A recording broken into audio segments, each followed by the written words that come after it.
Greetings to all my dear students. Let us take a new topic, that is interrelationship among metabolic pathways of different organic molecules. Mainly our food contains fat, carbohydrates and proteins.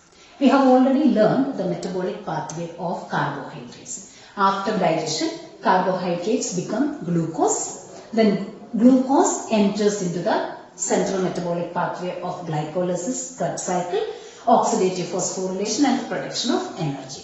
This is the central metabolic pathway of carbohydrate. Okay. Now, the proteins also can provide energy by entering into this pathway. As a result of digestion, proteins break down into amino acids, because you know that proteins are made up of amino acids, and the number of amino acids depends upon the type of proteins. Okay, and now then this amino acids undergo deamination. That you know that amino acids are made up of amino group and carboxyl group. So otherwise amino acid contains amino group as well as carboxyl group. So removal of that amino group is called deamination. As a result of deamination, the amino acid converts into pyruvic acid, and then this pyruvic acid enters into the Krebs cycle. We can calculate the number of ATPs also here, because pyruvic acid then converts to acetyl coenzyme A. It produces one molecule of NADH2, that means 3 ATP, and the whole Krebs cycle produces 12 ATP. So that much energy this amino acid can provide to our body. If you consider fat, as a result of digestion, fat breaks down into fatty acid and glycerol. And this fat, and the number of fatty acid also depends upon the type of fat. If it is a monoglyceride, then one fatty acid and one glycerol molecule. And if it is diglycerides, two fatty acids, one glycerol. Triglycerides contains 3 fatty acids and 1 glycerol. So these fatty acids undergo a reaction, that is beta oxidation. Beta oxidation, that is oxidation at the beta carbon of this fatty acid. As a result, it becomes acetyl coenzyme A. Then this acetyl coenzyme A enters into Krebs cycle and produces 12 ATP. About glycerol, glycerol first converts to dihydroxyacetone phosphate, then to phosphoglyceraldehyde or 3-phosphoglyceraldehyde. And these are two intermediates of glycolysis. And then this phosphoglyceraldehyde converts to pyruvic acid, same step of glycolysis. Pyruvic acid, and then this pyruvic acid converts to acetyl coenzyme A by oxidative decarboxylation and then into the Krebs cycle. So here, when the glycerol enters into the central metabolic pathway, it produces 2 ATP plus 1 NADH2, that is 3 ATP, then 1 NADH2, 3 ATP, and then 12 ATP from this Krebs cycle.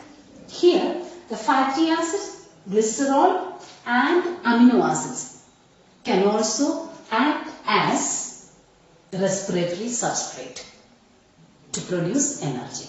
They can also enter into the Krebs cycle or the central metabolic pathway to produce energy. One thing you have to remember, the intermediary products of this central metabolic pathway can also be used as the precursor for the synthesis of fat and proteins. That means whenever our body needs amino acids or fatty acids, the body can synthesize it by using the intermediary products of this central metabolic pathway. You know that there are two types of amino acids, essential amino acids and non-essential amino acids. Non-essential amino acids our body can synthesize. So for the synthesis of those amino acids, the body can use the acetyl coenzyme A. That means the reverse process takes place. Here it is the breakdown of amino acids and the production of energy. So when the body needs to synthesize amino acids, then the reverse process takes place. The Krebs cycle stops here, or the central metabolic pathway stops here, that as acetylcholine is withdrawn from the pathway, and the reverse process takes place. That is a building process. You know that respiratory pathway is a breakdown process or catabolic pathway.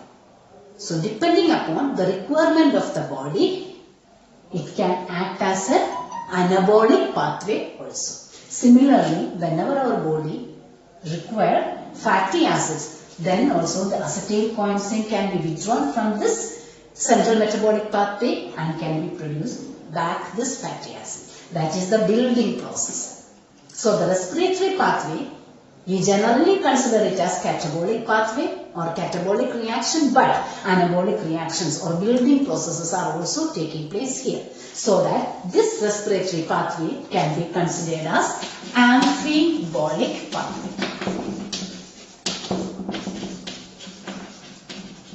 That is, both building and breakdown processes are taking place here. Both anabolic and catabolic pathways are working here. So that it is called as an amphibolic pathway. Thank you.